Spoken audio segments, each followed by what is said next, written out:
Peserta dari IWAPI anggota ya, dari DPD Jakarta. Selamat pagi menjelang siang. Assalamualaikum semuanya. Selamat pagi. Selamat pagi.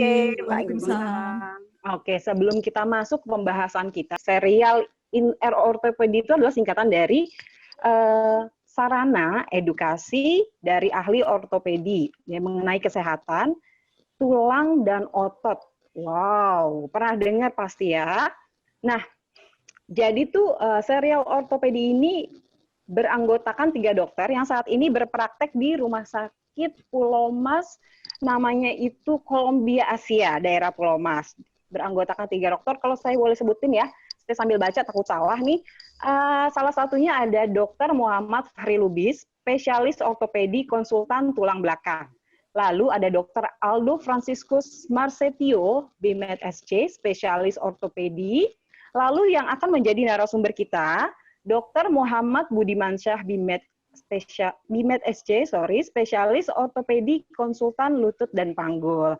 Nah, tema kali ini tuh sangat menarik ya Bapak Ibu. Kita akan membahas mengenai nyeri pada lutut. Apakah kalau kita merasakan nyeri pada lutut itu selalu pengapuran atau bahasa medisnya tuh osteoartritis. Benar ya Dokter Budiman ya? Oke, sepertinya ya, kalau saya lihat Dokter Budiman ini udah hadir dari tadi, dari Zoom-nya belum buka, Dokter Budimannya udah ada. Oke, jadi tuh kita akan panggil saja Dokter Muhammad Budimansyah yang akan menjelaskan tentang memang nyeri pada lutut itu selalu pengapuran ya? Begitu. Kita serahkan saja nih kepada ahlinya. Silakan Dokter Budimansyah. Halo, selamat siang semuanya. Selamat siang. Jelas ya, kedengaran Selamat suaranya siang, ya? Dokter Budi. Siang, dokter. Dengaran banget ya. Dengar. Assalamualaikum, Dokter Budi. Gimana Assalamualaikum, Dokter Budi. Mbak Lutfi bisa di-share screen PowerPoint-nya? Bisa dok, bentar. Assalamualaikum Dokter Budi. Ya. Udah masuk belum ya? Sudah Mbak Lutfi. Sudah kelihatan slideshow? Oke. Ini slide pertama ya Mbak? Oke.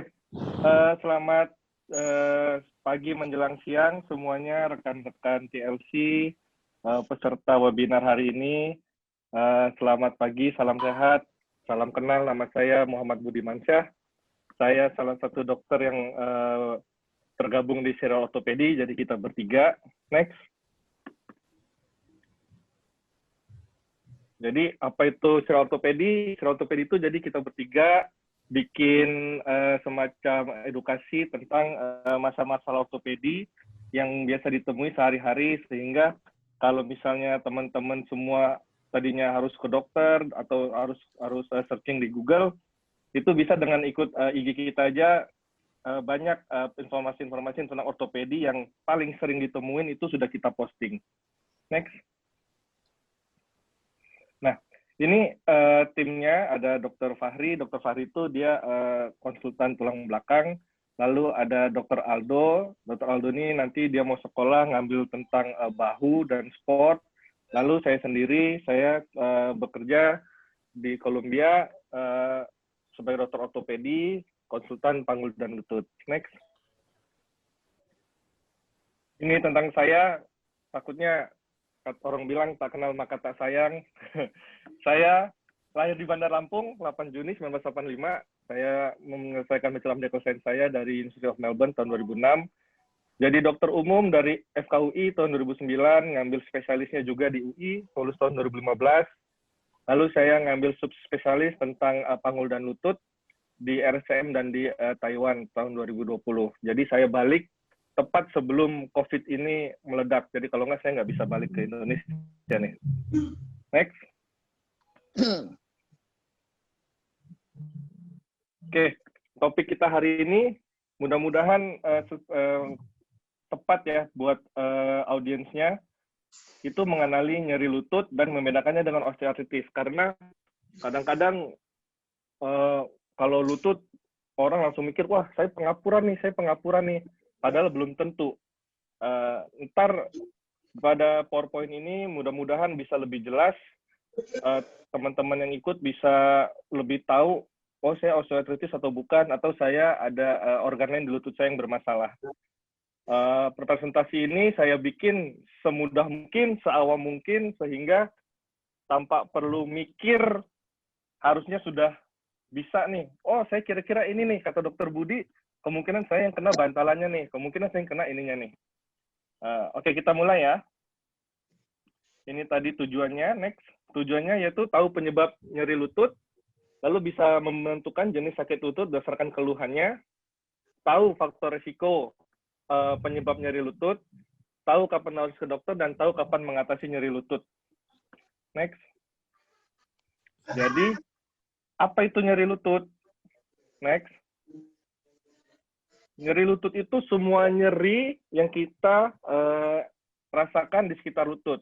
Jadi kalau kita pengen tahu apa aja, kita harus mesti tahu tuh lutut kita itu terdiri dari apa saja. Yang pertama, lutut kita itu ada tulangnya. Tulangnya ada 3.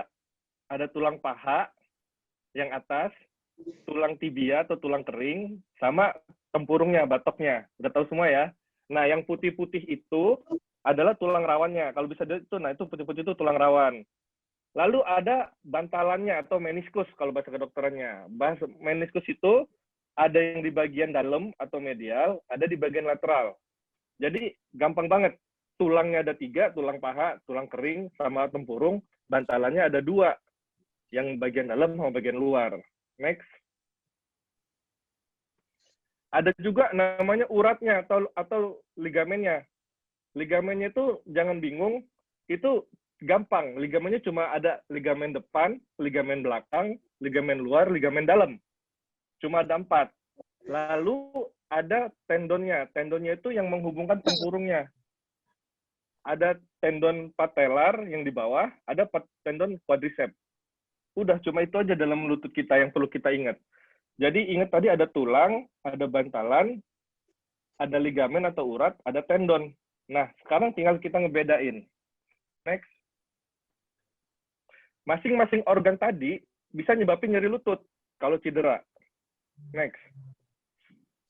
Nah, jadi ini, kalau nyeri lutut itu kita bagi ada yang trauma atau misalnya cedera ya, yaitu tadi organ-organ yang tadi sudah teman-teman lihat. Ada tulang rawan, ada meniskus atau bantalan, ada otot, ada ligamen. Kalau yang tidak trauma atau tidak cedera, paling sering itu artritis. Artritis ini adalah radang sendi kalau kita bilangnya ya. Osteoartritis itu pengapuran, kalau gout artritis itu asam urat. Asam urat ya. Lalu ada rheumatoid arthritis atau yang orang-orang bilang tuh, wah rematik nih, rematik. Nah, dan satu lagi terakhir itu septic arthritis atau infeksi. Ayam Latin, Reh. Nyeri lutut itu Ya, gampang dibagi kayak gini aja. Next. Oke, nah sekarang kalau misalnya kita ngomongin otot atau uratnya ya. Uratnya itu cuma ada 3. Ada hamstring yang di belakang, ada quadriceps yang di depan, sama patellar tendon. Nah, kalau ada cedera nih, masalah tendonnya, lanjut. Apa aja sih yang terjadi? Yang paling sering terjadi itu cuma 3. Paling ringannya inflamasi atau peradangan. Jadi karena sering dipakai, dia meradang ototnya. Terus kedua, dia strain atau strain. Dia ketarik, kram. Biasa kalau misalnya olahraga, nggak pemanasan, ketarik, cedera, yaitu kayak rasa kram. Lalu yang paling parah, kalau otot dan tendon ini, kalau cedera, ya robek. Kalau robek, kayak gambar yang di tengah ini, kalau robek ya dia harus dioperasi nanti. Disambungin, dijahit. Next.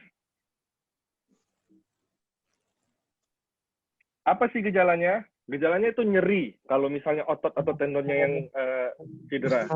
Terus, nyerinya itu terlokalisir. Artinya, teman-teman tuh tahu, oh saya nyerinya di bagian depan, artinya otot quadricepsnya. Oh, saya nyerinya di bagian belakang, artinya otot hamstringnya, kira-kira seperti itu. Terus kedua, dia akut, artinya dia gejalanya itu baru dan terasa.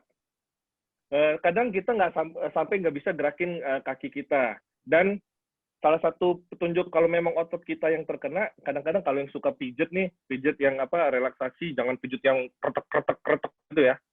ke pijat yang relaksasi, itu dia bisa membaik dengan pijatan. Next. Lalu setelah otot nih, dari luar kan, dari otot kita ke dalam. Di dalam itu ada bantalan. Bantalannya itu ada bantalan dalam, ada bantalan luar. Kalau kita lihat ya. Nah, dia bisa robek. Robeknya kenapa? Biasanya jatuh atau kenapa gitu. Nah, ini macam-macam robekannya.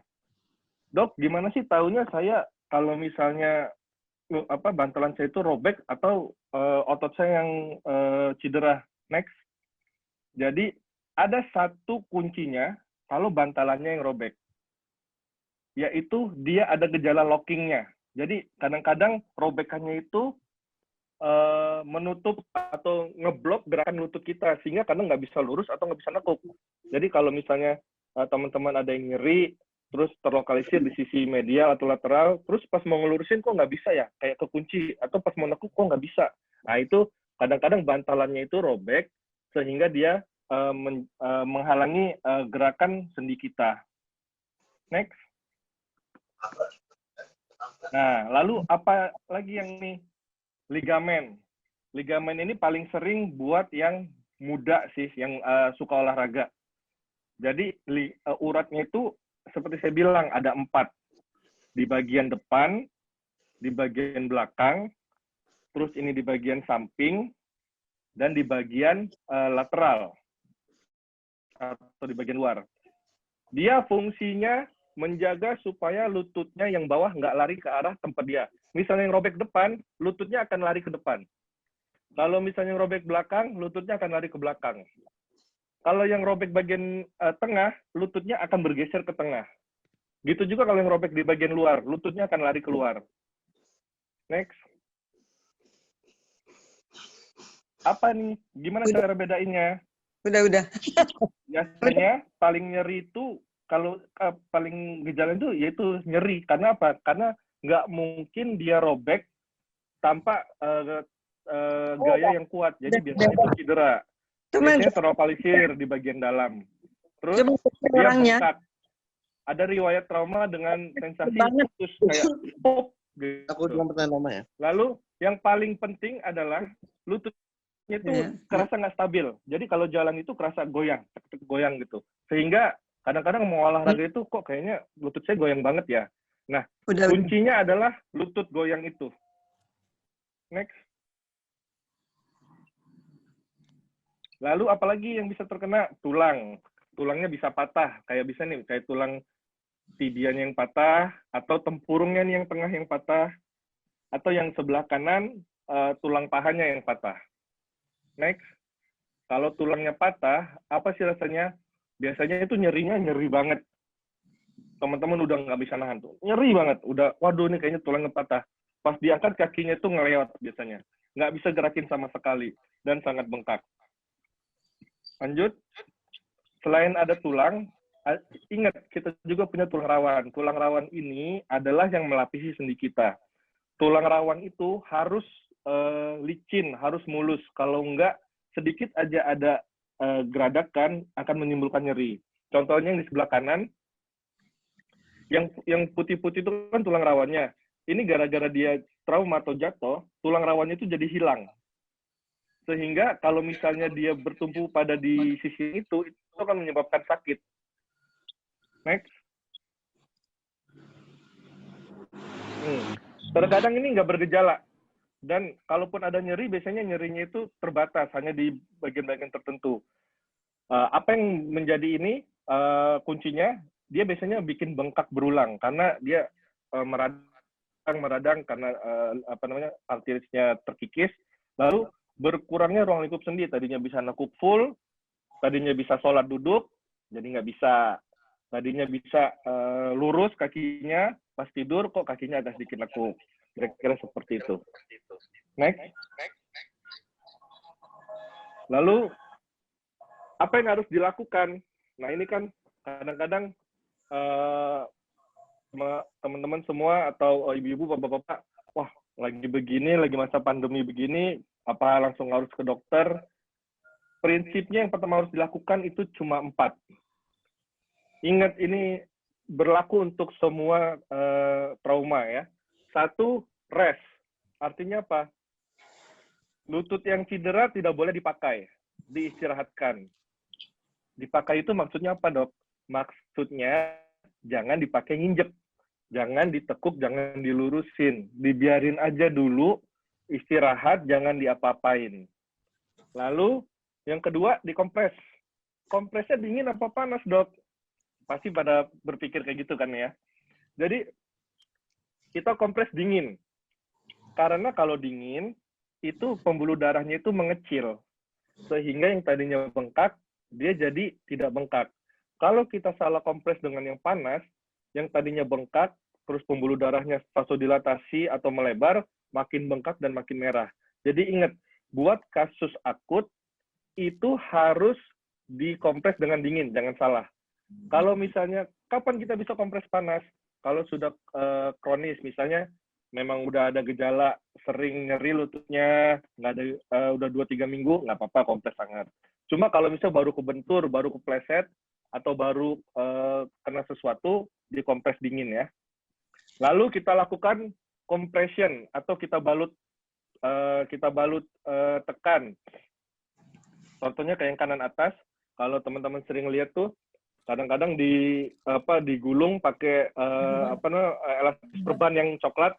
Nah, itu fungsinya supaya tidak makin bengkak. Jadi menjaga volume sendinya tetap segitu, cairannya terkompres sehingga sendinya tidak makin bengkak.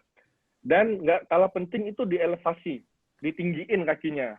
Supaya apa? Supaya itu prinsipnya kita mencegah supaya tidak terjadi peradangan lebih lanjut. Jadi ingat, gampang banget ngingetnya, rise, rest, ice, compression, dan elevation. Next. Terus kapan nih harus ke dokter, Dok? Nah, kita ke dokter tanda-tandanya kalau nyerinya bertambah atau menetap. Kalau nyerinya tidak berkurang, artinya ada sesuatu. Karena sesuatu misalnya otot misalnya ya, ototnya cuma kebentur, cuma memar, yang tadi dibilang cuma strain, dia dengan sendirinya akan berkurang nyerinya walaupun nggak diapa-apain. Karena tubuh kita punya mekanisme sendiri untuk mengatasi hal tersebut. Jadi otot nih kebentur, sebetulnya nggak diapa-apain, atau kita lakukan rest aja, minimal dalam 2 minggu dia akan sembuh sendiri. Kalau nyerinya bertambah atau nyerinya menetap segitu-segitu aja, ada yang salah. Jadi harus ke dokter. Lalu bengkaknya bertambah. Atau lututnya, kakinya nggak bisa dipakai untuk bertumpu. Atau misalnya kita mau lurusin atau tekuk, wah kok udah nggak sempurna nih, nggak seperti biasanya. Lalu ada gejala demam atau tanda-tanda infeksi, dan terlihat jelas ada perubahan bentuk dari lutut kita. Nah, tanda-tanda ini harus rekan-rekan semua ingat nih, oh jadi kalau misalnya saya nyerinya sama-sama aja, berarti saya harus ke dokter nih. Kalau misalnya nyerinya mendingan, mau delay-delay dikit, nanti deh siapa tahu berkurang sendiri, nggak apa-apa. Karena kalau nyerinya berkurang itu tanda nyaman. Oke, next. Nah, lalu kita masuk nih, osteoartritis. Apa sih itu osteoartritis atau pengapuran? Kan paling sering nih, Dok, saya dikit-dikit, ini pengapuran, Bu. Ini nah, buat teman-teman, buat rekan-rekan yang pengen tahu apa itu lutut yang pengapuran. Next. Jadi, pengapuran itu memang cukup besar kejadiannya. Makanya, kadang-kadang sakit dikit, wah ini kemungkinan pengapuran. Karena memang penyebab nyeri lutut terbesar pada usia di atas 40 tahun, itu adalah pengapuran. Di Indonesia sendiri diperkirakan 1-2 juta orang lanjut usia itu menderita karena cacat atau tidak bisa berjalan seperti biasa karena osteoartritis tersebut. Pasien NOA biasanya ngeluhnya nyeri apabila melakukan aktivitas jika ada pembebanan. Contohnya misalnya dia jalan atau naik turun tangga. Next. Nah, ini faktor risikonya. Buat rekan-rekan yang lagi ikut nih, usia. Biasanya usia di atas 40 tahun, terus obes ya, atau berat badannya berlebih, nanti bisa dihitung, saya kasih tahu caranya. Lalu ada riwayat sendinya trauma, terus punya keluarga juga yang berhubungan dengan OA, terus memiliki lututnya itu dari sananya memang X atau O. bukan lurus. Biasanya itu juga lebih sering, dan ini yang cukup menarik nih. Orang yang yang jarang aktivitas, justru dia cenderung juga terkena OA. Jadi ini agaknya bingung ya. Dipakai berlebihan dia pengapuran, nggak dipakai dia juga pengapuran. Nah, next. Apa faktor risikonya? Tadi saya ulang lagi, faktor risikonya itu ada 2 kalau dibagi secara besar ya. Yang bisa kita modifikasi dan yang nggak bisa kita modifikasi.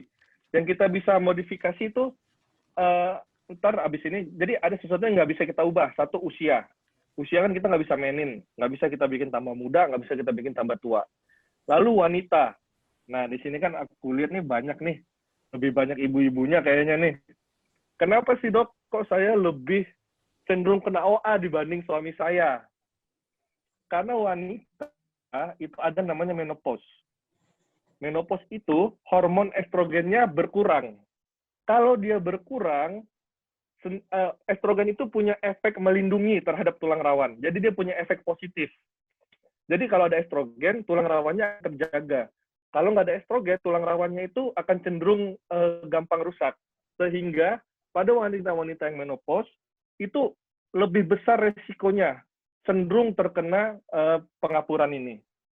Next. Lalu, apalagi faktor risikonya? Ini faktor risiko yang bisa dimodifikasi. Aktivitas. Aktivitas, satu-satunya yang bisa kita modifikasi adalah aktivitas, yaitu nggak boleh tuh olahraga yang high impact, misalnya main tenis, badminton, volley, atau yang kompetitif ya, lari. Nah, dok, kok lari nggak boleh? Katanya lari bagus buat sendi. Nah, lari itu disarankan buat mereka yang berat badannya ideal, bukan buat mereka yang berat badannya berlebih. Kenapa? Itu udah ada penelitiannya. Dia memberikan efek positif pada berat badan ideal, sedangkan pada berat badan yang berlebih justru menyebabkan kerusakan pada tulang rawannya. Jadi, buat ibu-ibu atau bapak-bapak, teman-teman semua yang pengen nurunin berat badan, itu jangan lari. Nanti lututnya yang rusak. Boleh coba sepeda, boleh coba berenang, yang lain-lain. Ntar kalau sudah berat badannya turun, baru dengan lari. Ya, kira-kira seperti itu. Lalu naik turun tangga, ini paling penting juga nih, karena biasanya orang Indonesia itu rumahnya itu bertingkat. Yang paling bahaya itu pas turun tangga, justru bukan pas turun itu berat badan kita itu bertumpu 3 kali lipat pada lutut kita. Lalu yang paling penting lagi adalah berat badan. Makin berat, makin besar resikonya. Jadi kalau mau ngitung itu ya, jadi berat badan kita dalam kilogram, misalnya berat badan kita 10 kg, dibagi dengan tinggi kita dalam meter, misalnya tinggi kita 1,5 meter, berarti 1,5 kuadratin. Jadi ini badan kita beratnya dalam kilogram dibagi tinggi kita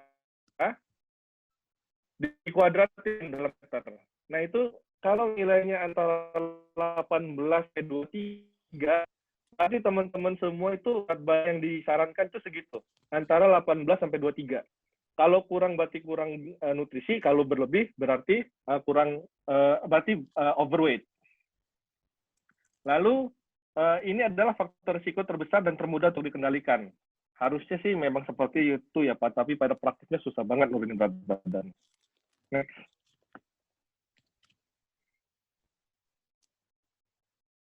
Next, Pak Lutfi.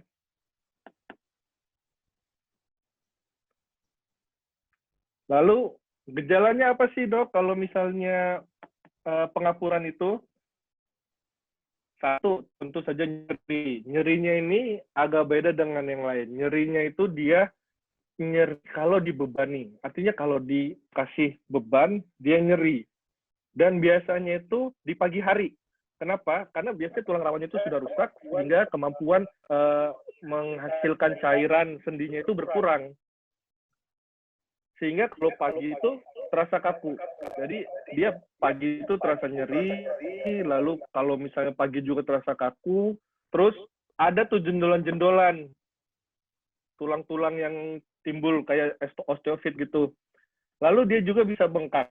Yang paling juga gampang dilakuin itu ada atau paling sering nih pasien itu ngomong adalah, dok, lutut saya kalau ditek itu bunyi kretek-kretek, kayak kretek-kretek kalau dilurusin atau ditekuk.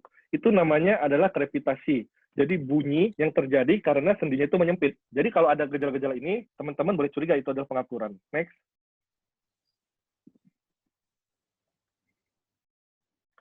Lalu apa yang harus dilakukan? Untuk pengapuran supaya lebih jelas, itu harus ketemu dokternya dan nanti diperiksa. Next. Apa sih yang diperiksa? Yang diperiksa itu adalah pemeriksaan paling gampang itu ronsen. Jangan salah, ronsennya harus sambil berdiri. Nggak boleh ronsennya sambil duduk.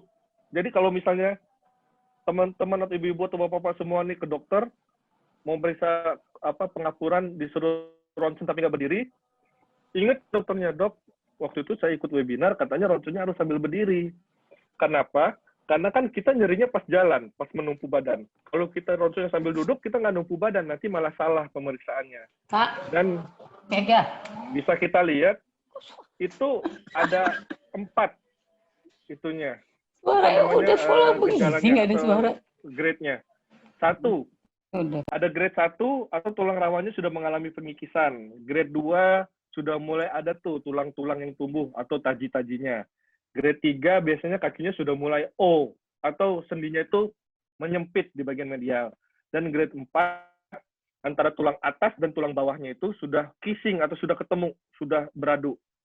Nah, kalau sudah grade 4 ini agak sulit. Dan perlu diingat, OA ini adalah proses degeneratif. Artinya apa? Artinya dia kalau sudah teman-teman tuh grade 2 atau grade 3, dia nggak bisa balik ke grade 1. Yang dilakukan adalah menjaga supaya tetap di kondisi tersebut sehingga tidak memburuk. Agak sulit untuk mereversibelnya. Walaupun ada beberapa penelitian, semua sedang dalam penelitian, belum ada yang terbukti. Next. Lalu ini adalah tentang tata laksananya. Jadi tata laksana pengapuran nih, gimana sih nanganin pengapuran? Itu ada 3. Yang paling penting, yang paling kiri. Yang paling penting adalah yang paling kiri. Apa itu? Bukan obat, bukan pembedahan. Yang paling penting adalah gaya hidup. Gaya hidup yang harus kita ubah. Lutut kita sudah pengapuran, kita harus sudah tahu caranya gimana supaya lutut kita nggak makin parah. Itu. Obat sama pembedahan cuma supporting treatment. Yang paling penting adalah pasiennya menyadari kalau dia udah pengapuran dan dia harus merubah gaya hidup dia. Lanjut. Ini ada tujuan penanganannya adalah itu tadi. Harus di stop progresivitasnya, nyerinya harus dikontrol, terus aksis dari kakinya itu yang tadinya lurus jadi O harus dikembalikan dan mengembalikan gerakan sendi. Intinya pasiennya harus bisa melakukan kegiatan sehari-hari lagi secara normal. Jadi itu karena apa? Karena tubuh kita itu pinter, kalau dia nggak dipakai dia tidak akan tumbuh. Begitupun sendi dan lutut, sendi dan tulang. Kalau dia nggak dipakai dia nggak akan tumbuh sehingga dia akan lemah. Next. Untuk sekedar menyegarkan, harus tahu bedanya juga antara osteoporosis sama osteoartritis. Udah pada tahu ya, kalau osteoporosis itu keropos di tulang, kalau osteoartritis itu pengapuran di sendinya, supaya nggak salah paham. Next. Ini adalah tadi derajatnya yang saya coba ingetin lagi, ada grade 1 sampai grade 4. Ini nanti biasanya kalau misalnya teman-teman atau ibu-ibu atau bapak-bapak sekalian ronsen, itu dokter radiologinya itu sudah ngasih tahu tuh, OA grade 2, OA grade 3. Nah, yang harus diperhatikan itu OA grade 4. Kalau 4 itu udah paling parah. Next. Ini adalah penanganannya. Bisa kita lihat ya, kalau misalnya stage 1 itu, kalau grade 1 itu kadang-kadang no treatment, terus latihan, terus modifikasi gaya hidup, terus grade 2 baru tuh sudah mulai pakai obat, pakai brace, terus grade 3 udah mulai tuh suntik-suntik, pakai injeksi segala macam, hanya grade 4 yang perlu dioperasi. Jadi ingat, harus pintar, harus tahu. Kalau pengapuran, hanya grade 4 yang harus dioperasi. Kalau belum grade 4, jangan mau. Next. Nah, ini yang paling penting, terapi non-farmakologis, yaitu merubah gaya hidup. Jadi, gimana caranya? Harus nurunin berat badan. Berat badan ini, berapa yang harus diturunin, dok? Sebetulnya bukan 5 kg. Sebetulnya, ada penelitiannya, berat badan diturunin itu 5% aja dari berat badan kita. Kalau berat badan kita 80, kita cuma cukup nurunin 4 kg. Kalau berat badan kita 100, cukup nurunin 5 kg. Dengan nurunin 5% dari berat badan kita, nyerinya akan berkurang, kurang lebih 50%. Jadi, berat badan itu sangat berkontribusi sekali terhadap nyeri. Lalu, nggak boleh olahraga yang terlalu high impact, nggak boleh naik turun tangga, dan kalau misalnya mau latihan, harus ada warming up dan cooling down-nya. Harus ada pendinginan dan pemanasannya. Jadi, yang paling penting itu, satu, berat badan, menurunkan berat badan. Harus ideal. Next. Ini kalau misalnya mau latihan, ada yang fisioterapi yang didampingi oleh terapisnya, atau penguatan otot quadriceps dan hamstring, atau ROM exercise, atau low impact sport kayak berenang dan sepeda. Jadi kalau mau latihan buat lutut itu gampang. Uncang-uncang kaki aja di pinggir di pinggir kursi atau di pinggir kasur. Dilurusin, ditekuk.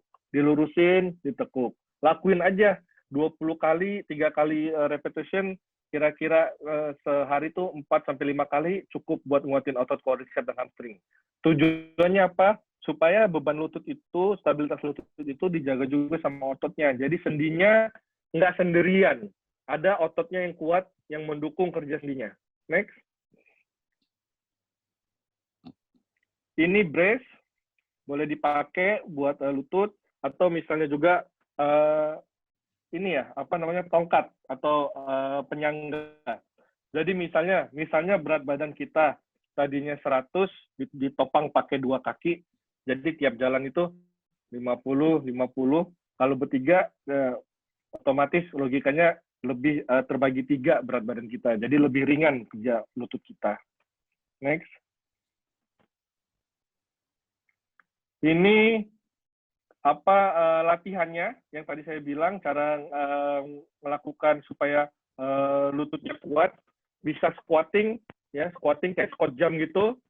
Terus ini bisa juga pakai sarung, kalau misalnya orang kita pakai sarung tuh kakinya ditarik dilurusin, terus berbaring, paling bawah nih sebelah kiri berbaring, lalu lututnya diluruskan, ditekuk dan diluruskan. Ini nanti kalau misalnya teman-teman masih bisa screenshot, atau bisa juga kalau misalnya masih bingung, nanti ini aja, ikut IG-nya Serial Ortopedi. Di situ kita ada beberapa gerakan, cara program menguatkan otot-otot lutut atau otot-otot tulang belakang. Di situ ada gambar-gambarnya. Next.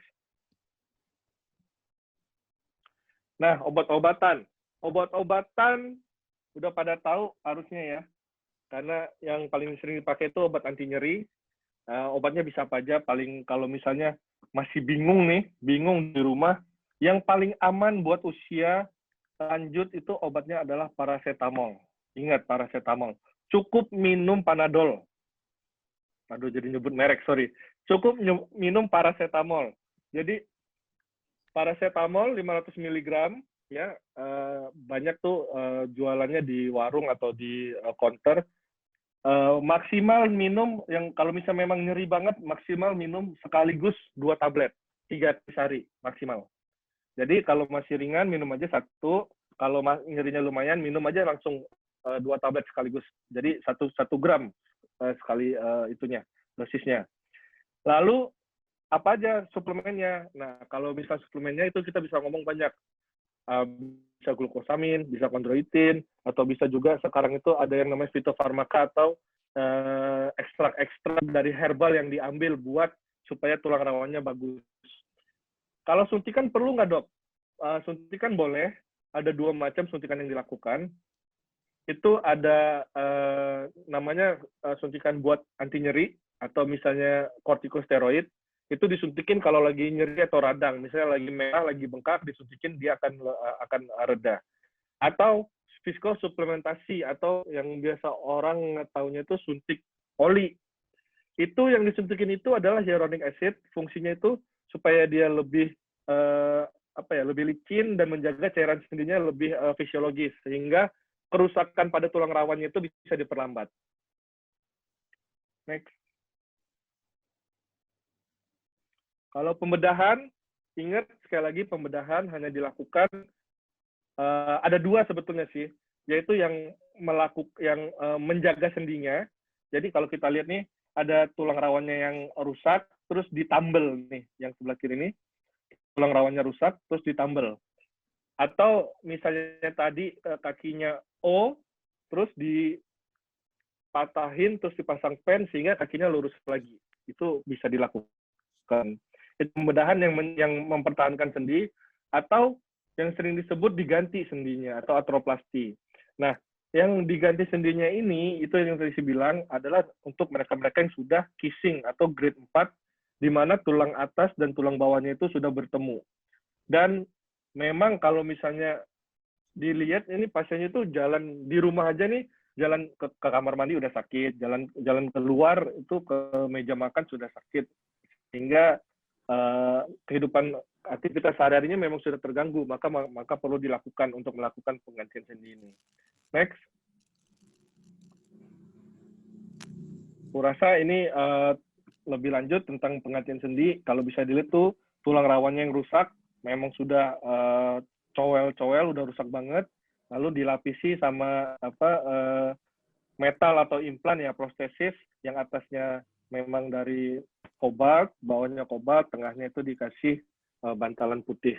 Nah, ini katanya bisa tahan 10-15 tahun, dan ini bisa dilakukan dengan teknik manual. Next.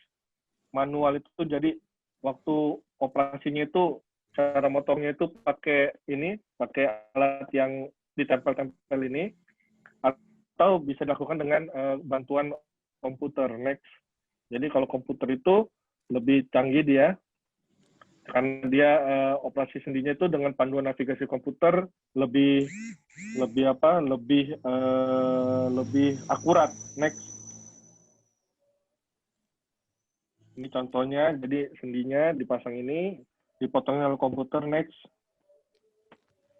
Jadi dilakukan mapping tuh, di registrasi dulu. Next. Lalu nanti yang motong itu komputernya yang ngitungin. Jadi ntar sebelah kiri sama sebelah kanan itu besar sendinya sama. Jadi kemungkinan salah human error-nya itu lebih kecil. Next. Oke, next. Ini tentang radiofrekuensi. Radiofrekuensi itu jadi dia fungsinya itu salah satu lumayan baru nih di Indonesia. Jadi dia karena kan dia nyeri, terus saraf yang menghasilkan nyeri tersebut dirusak dengan cara diradiofrekuensi atau panasin. Nah, ini cuma butuh waktu 90 detik, nggak perlu dibius pasiennya, terus bisa berlahannya 1-2 tahun. Nanti saraf yang rusak tersebut karena rusak, nggak bisa ngirim sinyal nyeri ke otak kita, jadi kita nggak ngerasa nyeri. Tapi karena tubuh kita bagus, nanti dia akan sembuh lagi. Kalau udah sembuh lagi, akan nyeri lagi. Tapi ya itu tadi, bisa bertahan 1-2 tahun. Lanjut. Mungkin itu saja. Lanjut lagi, ini contoh radiofrekuensi. Baik, ini contoh kita ngerjakan di rumah sakit kita. Tentang operasi. Kalau di rumah sakit kita memang sudah cukup lengkap. Next. Ini kalau mau nyari saya. Next. Dan mungkin cukup. Terima kasih buat teman-teman semua. Semoga ilmunya bermanfaat. Kalau ada pertanyaan, monggo tanya.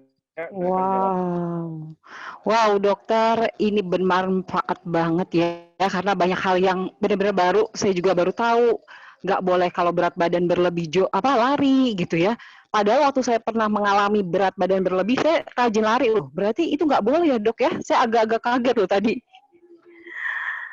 Oke dokter, gini langsung aja, ini ada beberapa pertanyaan ya dok ya. Salah satunya ada dari Ibu Betty. Jadi beliau tanya gini dok, dok apakah ada kemungkinan kalau ada pengapuran terjadi itu di bawah usia 40 tahun? Katakanlah umurnya 20 sampai 30. Walaupun seseorang tersebut nggak ada riwayat pengapuran. Nah, apakah pola makan juga berpengaruh nih dok sama pengapuran? Silakan dokter. Jadi saya jawab dulu ya. Kalau misalnya di bawah 40 tahun itu sangat jarang sekali. Oke. Siapa nih Bu Betty? Sangat jarang sekali. Jadi biasanya pengapuran itu terjadi di atas usia 40 tahun, bahkan kadang-kadang di atas 50 tahun. Kecuali pengapuran sekunder akibat misalnya dulu pernah infeksi sendinya, sehingga rusak tulang rawannya. Atau dulu pernah kecelakaan sehingga terjadi patah tulang rawannya atau patah sendinya. Itu bisa. Cuma kalau misalnya murni pengapuran pada usia 20-30 tahun sangat jarang sekali. Atau bisa juga faktor risikonya tadi, misalnya nih, overweight. Karena kan kalau misalnya kita ambil intisarinya itu 3 sebetulnya yang berpengaruh kalau pengapuran. Berat badan, usia, aktivitas. Kalau berat badannya berlebih, aktivitasnya berlebih, dan usianya juga berlebih, ya itu akan menyebabkan pengapuran dini, bisa juga pengapuran dini. Tapi selama pengalaman saya bekerja, jarang sekali yang di bawah 40 tahun itu terjadi pengapuran. Lalu, pola makan berpengaruh atau tidak? Ada pro dan kontra, tapi sejauh ini beberapa literatur mengatakan tidak berpengaruh. Ya, mungkin kalau pengaruhnya secara nggak langsung, kita banyak makan jadi gemuk terjadi pengapuran. Atau ada juga beberapa, kalau dulu tuh waktu saya fellowship kemarin, Prof Ismail dari Cipto bilang semua makanan yang banyak mengandung saponin, misalnya tomat, terong, merica, kentang, itu juga katanya mengandung zat yang itu zatnya itu menyebabkan peradangan pada sendi, bisa juga. Kira-kira seperti itu, Mbak Rere. Oke dok, terus ada juga yang nanya nih, kalau misalnya lari kan tadi nggak boleh ya dok untuk nurunin berat badan. Nah kalau jogging gimana dok? Lari-lari kecil atau jalan santai gitu? Kalau jogging masih lebih, jadi kan kalau lari itu ada fase di mana kita melepas kaki kita dua-duanya di udara dan landing atau landed di satu kaki yang selanjutnya. Nah, waktu melepas itu kan perlu sesuatu gaya yang kuat sehingga waktu kita mendarat itu agak sakit. Kalau jogging akan lebih ringan efeknya, tapi tetap tidak disarankan juga. Kalau itu tadi kalau saya sarankan, kalau overweight, misalnya jalan di dalam kolam renang, atau supaya di mana lututnya nggak terbebani, sepeda, sehingga nanti berat badannya sudah mulai ringan, udah mulai ideal, lanjut ke lari. Berarti jogging atau lari itu lebih ke mempertahankan berat badan ya dok ya, dengan kata lain ya? Ya. Oke. Kalau misalnya dok, ada nggak sih makanan yang disarankan nih atau dipantangkan? Ada pantangan atau makanan yang nggak boleh gitu nih? Ada pertanyaan dari Ibu Delima Purba nih. Ada nggak sih pantangan makanan atau yang disarankan? Kalau makanan yang banyak mengandung antioksidan, yang banyak mengandung vitamin C, vitamin E, sehingga mencegah peradangan pada sendi. Lalu juga itu tadi sarannya kalau makanan seperti yang banyak mengandung saponin, kayak misalnya tomat, merica, terong, kentang, itu juga bagusnya sih dihindari. Walaupun penelitiannya itu belum terlalu jelas, cuma ada beberapa pengalaman bisa memberikan efek yang lebih positif. Oke. Lalu dok, kalau misalnya ya ada pertanyaan dari Ibu Zen atau Bapak Zen nih, ada nggak pengaruh jika sering di kemo? Radiasi itu mempengaruhi terhadap tulang nggak sih dok kalau untuk umur 60-an gitu? Nah, buat yang di kemoterapi atau di radiasi, itu kan kalau efek kemo itu dia menyebabkan tulangnya lebih kropos.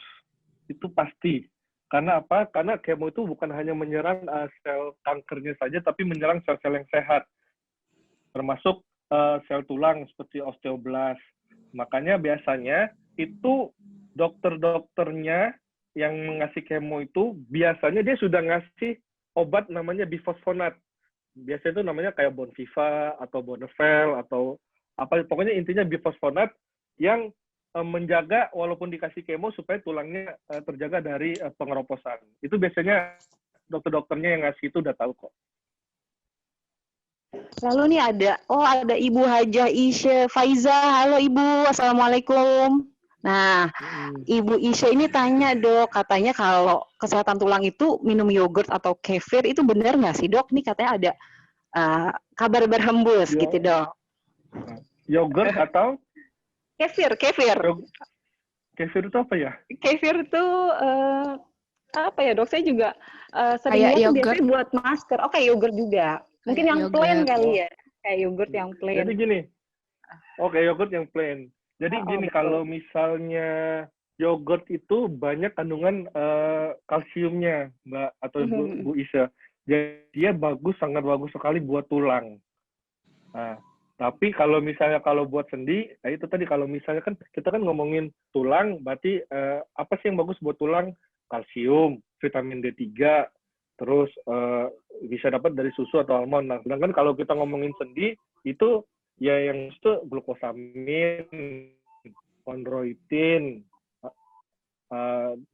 hal-hal seperti itu kalau suplemennya. Sehingga kalau minum yogurt bagus buat tulang, bukan buat sendi. Gitu. Oke, wow. Terusnya ada juga nih dok pertanyaan, ada pertanyaan dari Mas Raihan nih, dokter. Saya mau tanya dong, jadi ibu saya ini kalau kelamaan duduk, lututnya tuh sakit dan susah untuk langkah pertama dok. Terus saat mau tidur pada malam hari, ada timbul rasa nyeri di lutut. Lalu muncul, kalau ganti posisi, tekuk lurus, ditinggiin, nah itu muncul lagi. Nah itu kira-kira kenapa ya dok? Gitu kata dari Raihan. Mas Raihan ya? Jadi gini, ibunya usia berapa? Biasanya kalau kemungkinan usia ini ya di atas 50 mungkin ya? 60.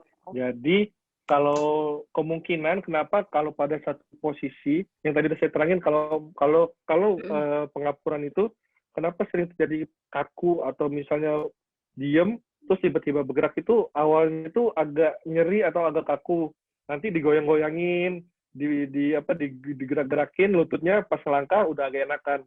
Karena itu tadi tulang rawannya kan sudah mulai terganggu tulang rawannya, sehingga tulang rawan yang tadinya sehat terus sinovium cairannya itu bagus, kurang cairannya atau cairannya itu udah nggak bagus lagi produksinya, sehingga kalau posisi yang berdiam pada posisi yang lama ya akan kaku, sehingga perlu digoyang-goyangin, perlu diinin lagi pemanasan, nanti setelah jalan biasanya lebih enak. Jadi curiganya mungkin karena pengapuran ya, karena tulang rawannya udah mulai nggak bagus tuh. Mungkin untuk lebih jelasnya bisa datang ke dokter ya dok ya. Masih akan diterangin tuh, akan diperiksa lebih lanjut tuh sepertinya. Dok ada lagi nih dok. Jadi ada pertanyaan dari Bu Diah nih dok. Jadi beliau baru aja disuntik di bagian lutut dengan dual face, dengan keluhan untuk naik turun tangga. Lutut bunyi kretek-kretek katanya, tapi belum terasa efeknya. Nah, apa perlu ada waktunya gitu setelah disuntik, ada jeda waktu baru obatnya berpengaruh atau gimana tuh dok? Oke, jadi Bu Dia kan baru disuntik dengan dual face. Dual face, betul. Dual face itu isinya sama yang tadi saya bilang. Dual face itu viskosuplementasi. Dia buat seperti kalau misalnya orang itu yaitu ganti oli itu loh. Tambah oli lututnya kalau tambah oli, oke. Iya tadi. Ya. Jadi itu mesti dilihat dulu Bu Dia masuk ke grade berapa pengapurannya. Karena kan kalau disuntik ini artinya dokternya pasti otomatis, oh nih Bu Dia ini pengapuran nih osteoartritis. Nah, osteoartritisnya itu grade berapa? Kalau dia udah grade 4, nggak akan ada hasilnya. Percuma disuntik-suntik, mau disuntik oli, disuntik apa, nggak akan ada fungsinya. Kalau dia di grade 2, grade 3, masih ada fungsinya. Yang perlu diketahui itu, dia fungsinya adalah memberi efek lubrikasi sehingga tulang rawannya itu terjaga. Jadi memang bisa diharapkan nyerinya agak sedikit berkurang. Tapi bunyi kretek-kreteknya kalau memang sudah sempit sendinya nggak akan hilang. Kira-kira seperti itu. Oke, Dok. Terus kalau ini ada pertanyaan lagi dari Ibu Melva nih. Jadi kalau misalnya pasien diabetes itu udah pasti mengalami permasalahan pada lutut nggak sih, Dok? Terus apakah pengobatan dengan suntik yang baik ditawarkan itu benar-benar membantu gitu? Jadi berat badan berlebih itu udah pasti, berat badan berlebih dan diabetes udah pasti belum akan mengalami permasalahan pada lutut gitu. Nah, kalau nyari benang merahnya, ada hubungannya nggak? Kalau hubungan secara langsung nggak ada ya. Jadi tidak ada hubungan secara langsung. Tapi kalau misalnya kita cari-cari gini, kadang-kadang orang-orang yang diabetes ini adalah mereka yang faktor risikonya itu gemuk, ya kan? Yang lingkar pinggangnya itu dengan rasio lingkar dadanya itu lebih ya. Jadi kalau misalnya orang diabetes biasanya gemuk, ya biasanya nggak cuma diabetesnya doang datang sendiri. Biasanya ada sakit lututnya, ada kolesterolnya, ada macam-macamnya. Jadi kalau nanya, Dok, ada hubungan langsung nggak? Nggak ada. Nggak ada hubungannya antara gula dan pengapuran. Karena lutut itu kan memang dia menopang berat badan ya, Dok ya. Memang tadi seperti yang dokter jelaskan tadi, kita harus nurunin 5%. Gitu. Terus kalau misalnya nih, Dok, ada pertanyaan juga dari Bu Rita, beliau usianya 62 tahun, kalau naik tangga itu harus pakai kaki kiri untuk bertumpu, sedangkan kalau turun pakai kaki kanan. Jadi nggak bisa, jadi harus ganti-ganti gitu, Dok.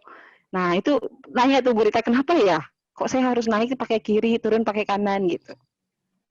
Biasanya gini, biasanya kalau misalnya sudah terjadi cedera lutut atau misalnya ada masalah sama lutut, pasien itu cenderung jalan dengan lutut yang sehat.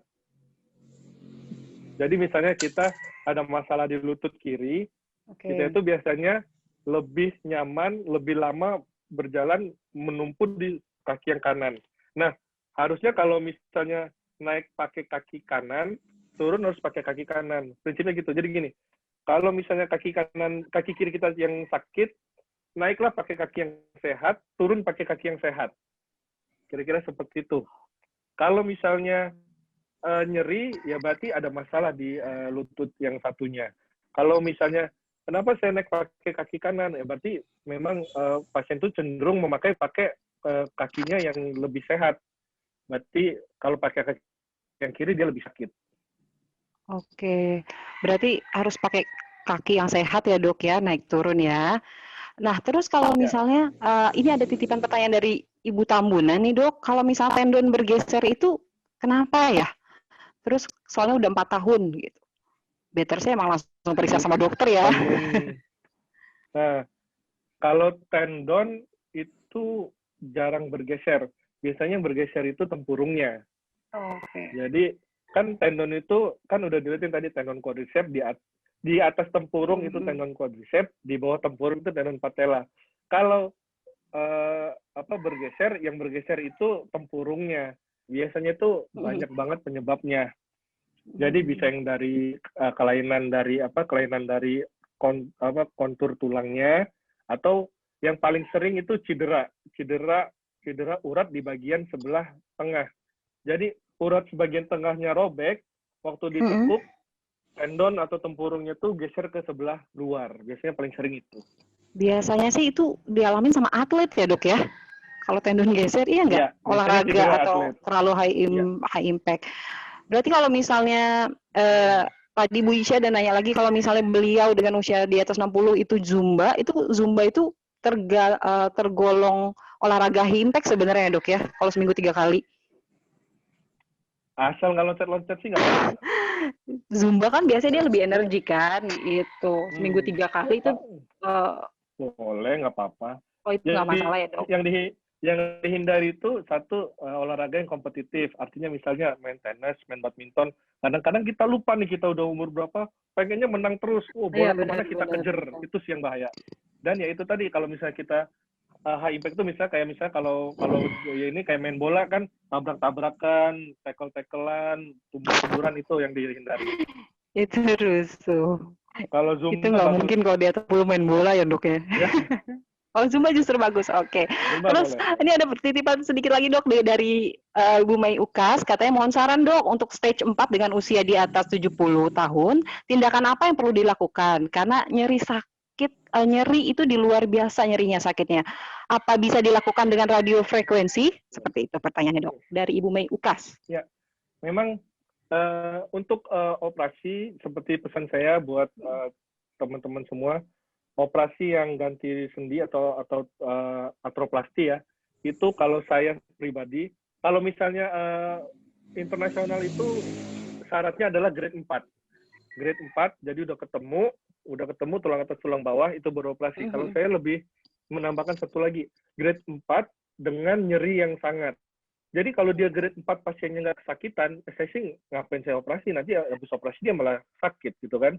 Jadi grade 4 dengan nyeri yang sangat, bagusnya dilakukan operasi. Usia tidak ada, maksudnya gini, usia itu pasti yang dengan OA itu pasti usia lanjut, di atas 60, 70, saya pernah operasi usia 89, itu kan sebelum operasi nanti kan diperiksa dulu sama dokter penyakit dalam, dokter jantung, dokter paru.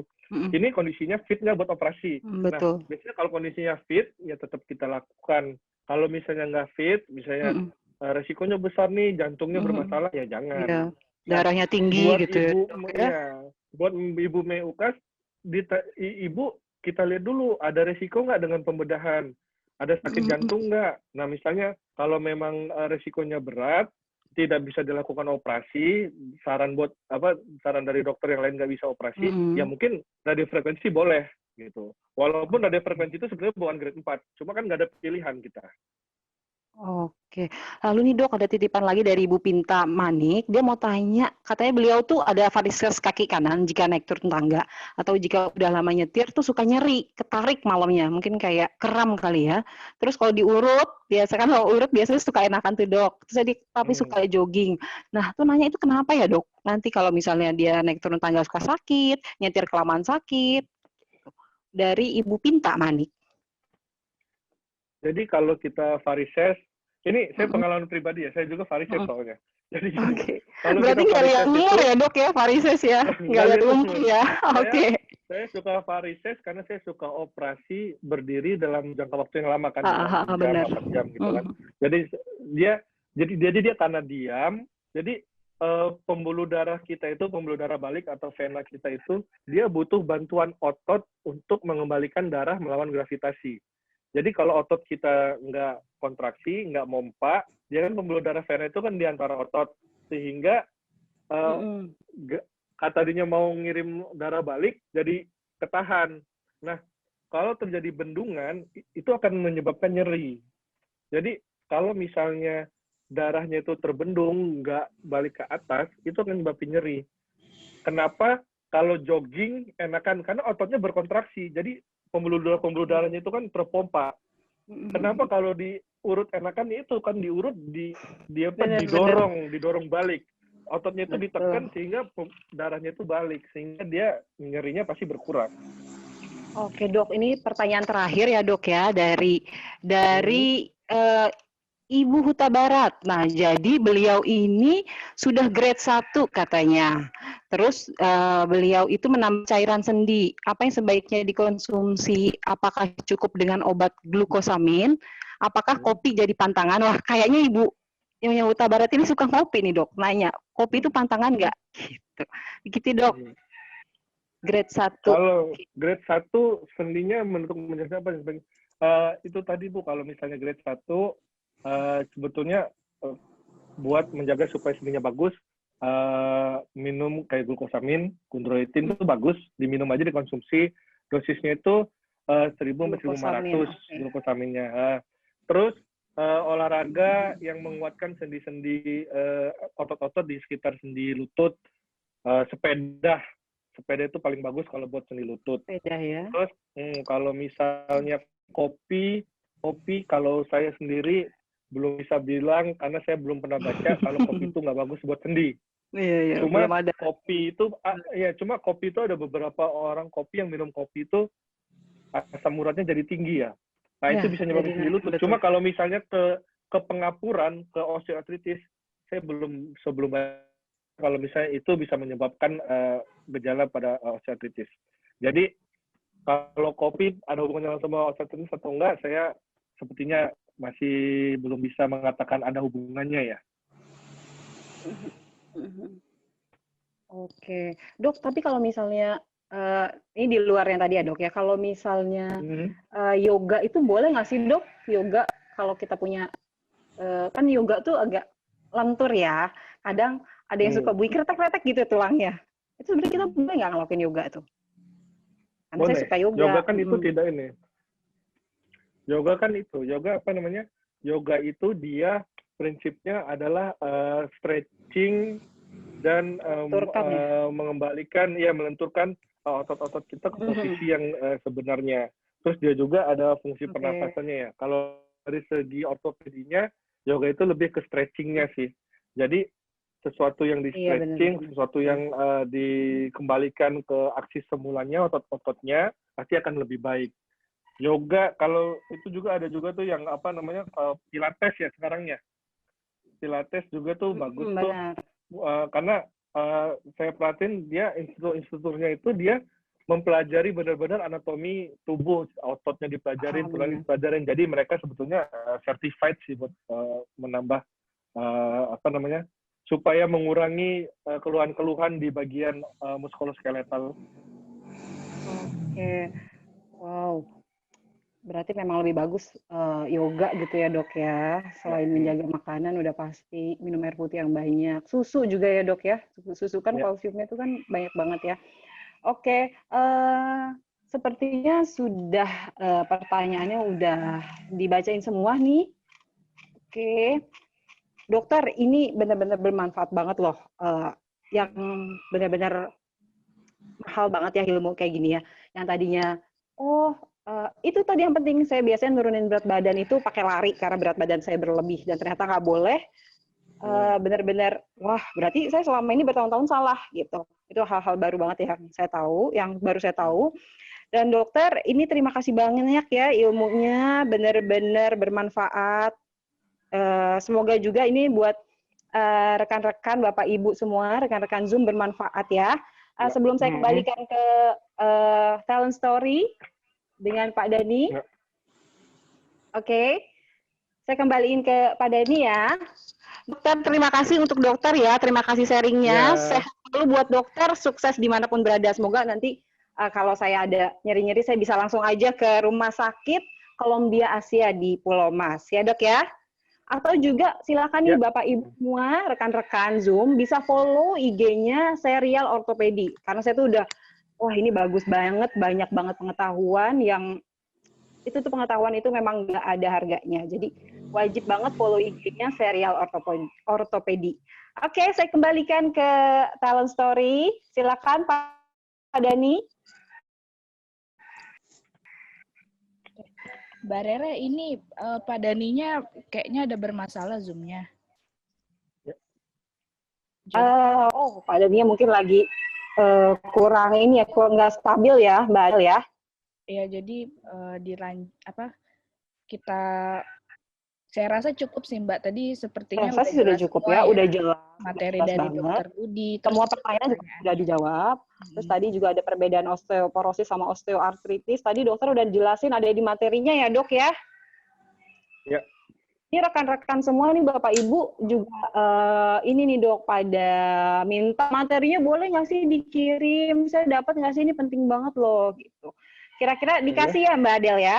Iya, nanti boleh kami ya. kirimin ya.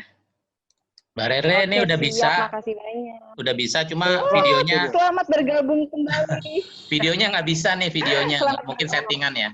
Gitu. Oke, terima kasih Mbak Rere selaku host. Luar biasa sekali karena bisa mewakili para audiens ya dari pertanyaan juga. Terima kasih terutama buat Dr. Budimansyah ya. Terima kasih buat Serial Ortopedi. Semoga bermanfaat ya, nggak hanya untuk diri kita, tapi keluarga. Kita tunggu informasi berikutnya, pasti namanya serial ortopedi, pasti serinya pasti banyak ya buat ibu-ibu, bapak-bapaknya, teman-teman semua. Terima kasih. Selamat siang, happy weekend. Semoga kita ketemu lagi. Terima kasih. Terima kasih.